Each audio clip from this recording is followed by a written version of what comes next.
Welcome back to Nothing But Friends. Well, today I shall show you a game called European War for Napoleon. It's actually a very interesting game, to be honest. It's somewhat like countries fighting country, but in a game type, you can change history.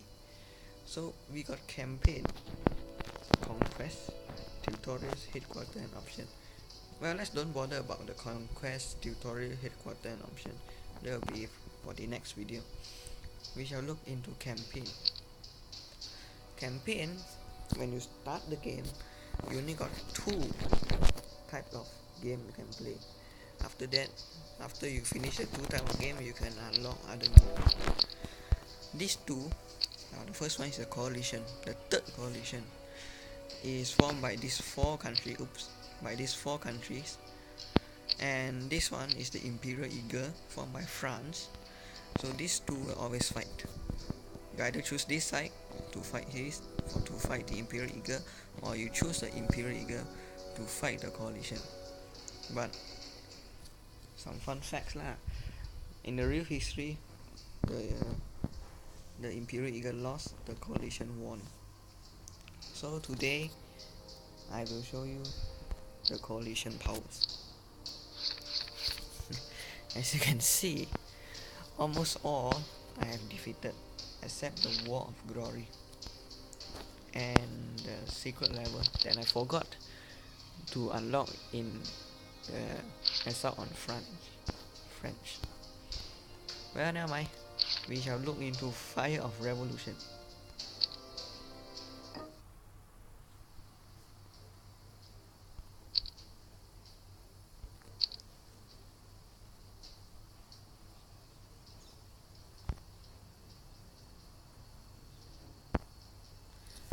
Now, in order to win the game, you must know who you are first. You are the Prussians. See the yellow waving flag? You are the red side, means the coalition power. You see those red dots? See? And the blue dots are the Imperial Eagles, means France, means your enemy. So your goal is to defeat them, but how? You are not going to take over the entire map, isn't it? No. You take over those cities who have red circles surrounding it. Like in this case, we only have Paris that is surrounded by red circles. So if we manage to capture Paris or defeated the army, we will straight away won the game. But beware, this is your city. If you lost and the enemy was able to capture a city, you straight away lost the game. Get kicked. Okay, let's get into the game. In this game, we got three types of army: infantry, cavalry, and artillery. Well, I recommended the strongest, I think, is cavalry unit. They are fast, they are good for lightning attack and hit and run. Well, the cannon only due for defense and heavy attacks, but they move very slow. The infantry are like in the middle. They can do defense or attacks. Now, you see all the waving flags means you can do something to it. You can either move the army, as you can see there's many dots. Like let's say I want to move it here. So I just put it there lah.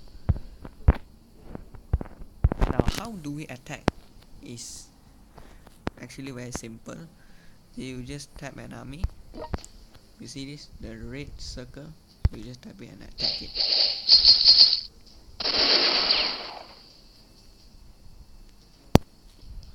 And now there's some, after you attack, some towns or city will be left empty. You can just capture it by moving army inside.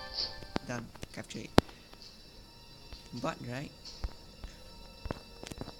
some you see, why those generals, no, I mean not generals, those army have one head popping up out of them.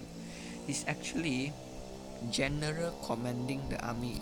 So when it attacks, right, it will be more stronger than those who does not have a general on top of it, on top of them.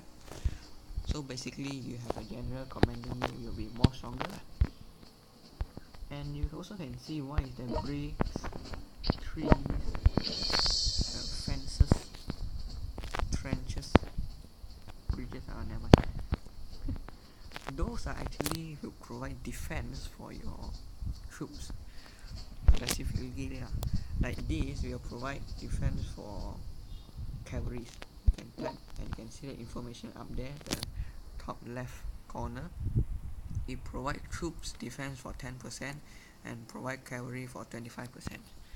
And for us, right, we only the best for cavalry. It provides 20% defense and cannon for 10%. So when you attack, you need to be smart. You don't go stupid and go into the open area and attack. You will get more damage, you know. Like you see here's one small forest. This is a cavalry unit. You can go there, be defended by 20% of defense and attack.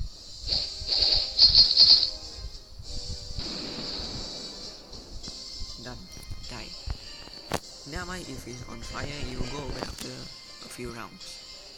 Now, let's move into the artillery units. Artillery units is for defense, I think, because they are moving extremely slow. As you can see, the artillery only move one step per round. This means that it's very slow. But it can attack in long range. But it must defend it by some troops lah. If there's other troops attacking the artillery, because the artillery is very weak actually.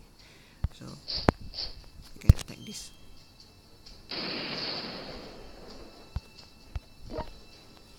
Now if there's no choice to defend, just attack. These things are actually called fortress. It basically stationed there as a defense for their country.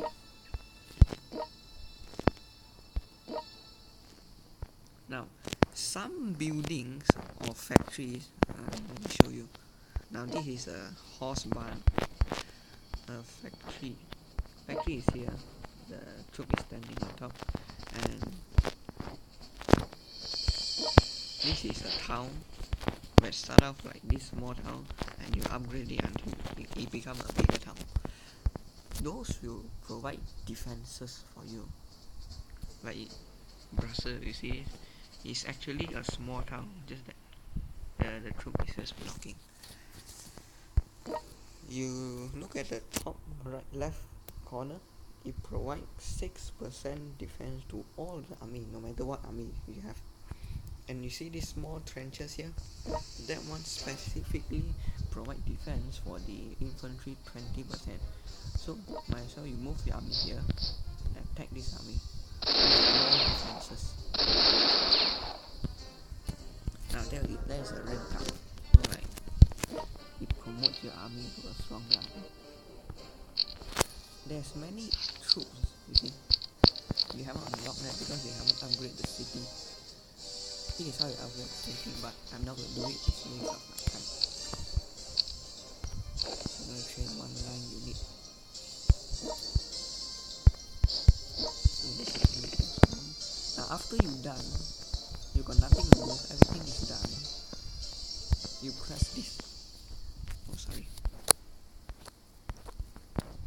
You press your bottom right corner like how do you say that? No, never mind. The button and skip to the next turn. You see some animation going on, war going on.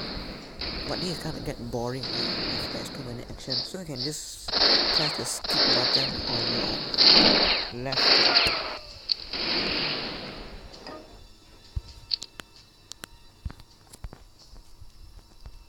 The cavalry unit of the Imperial Eagle has come up.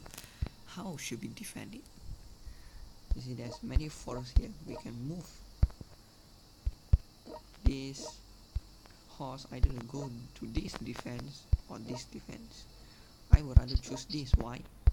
Because here give 25% defense for the horse rather than 20% defense to the at the forest.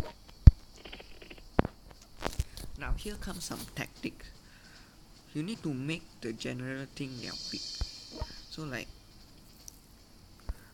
that. You saw the blue thing with the arrow pointing down. This means that they are losing hope because they have been surrounded by two armies directly. If you can manage to surround all sides, they will have two pointing down, means that they are going to be very weak. Their troops are not going to listen to their command and you can attack them easily.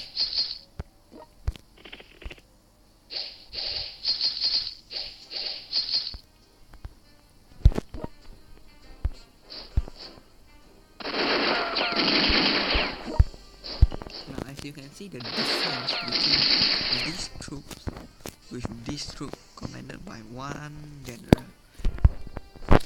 Those who are commanded by general are actually more stronger than those who are not commanded. If you can align your cannons directly in front like one straight line, their attack will damage. The attack will be increased lah.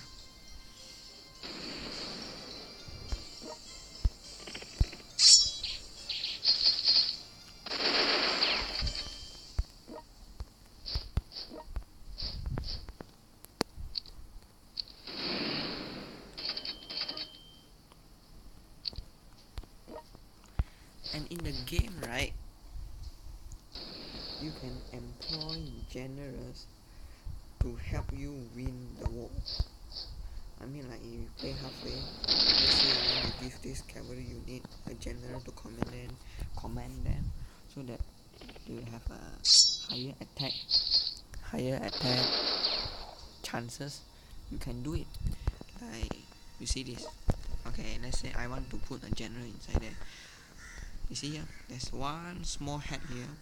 Press it, and all the generals are available here. But of course, you need to unlock it yourself. Go to academy, you unlock it yourself. Those you need to depend on your medals and trophies. Now I already unlocked quite a lot of general here, and you can see their status.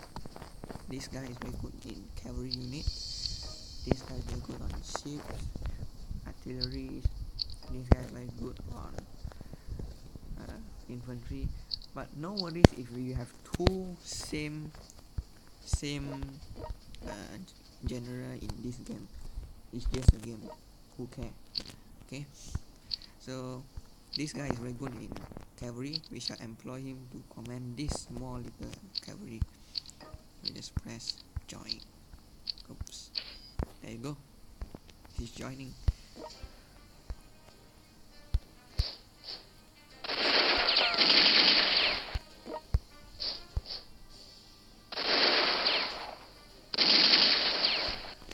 This game involves a lot of tactics and strategies. You cannot just go in and simply play the game. No. You need to think first. During this, they can throw bombs.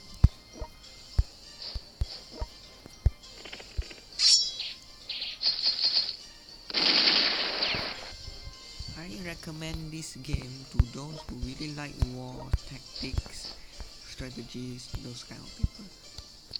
I think this kind of games are good.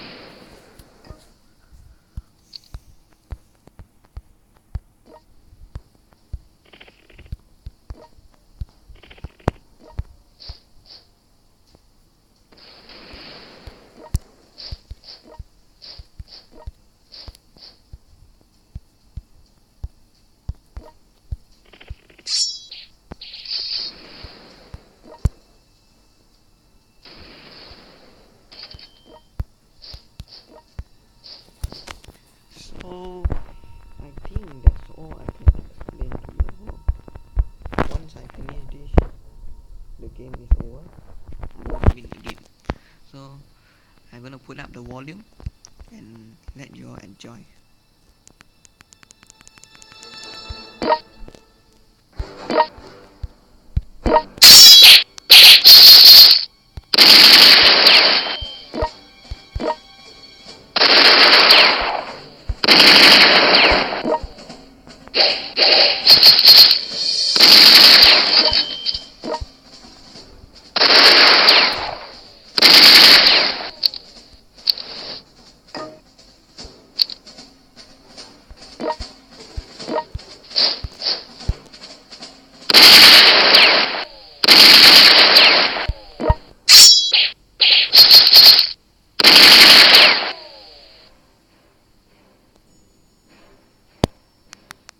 As you can see, the general defending Paris has died.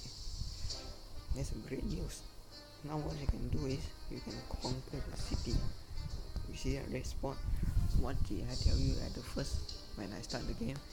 If you can conquer the city with the red spot on it, you will win the game. But every game not only have one red spot, they will have multiple red spots all over spread out. Some on their troops, some on their building. You need to defeat them or conquer them in order to win the game. So this is the final step to win the game. Just conquer.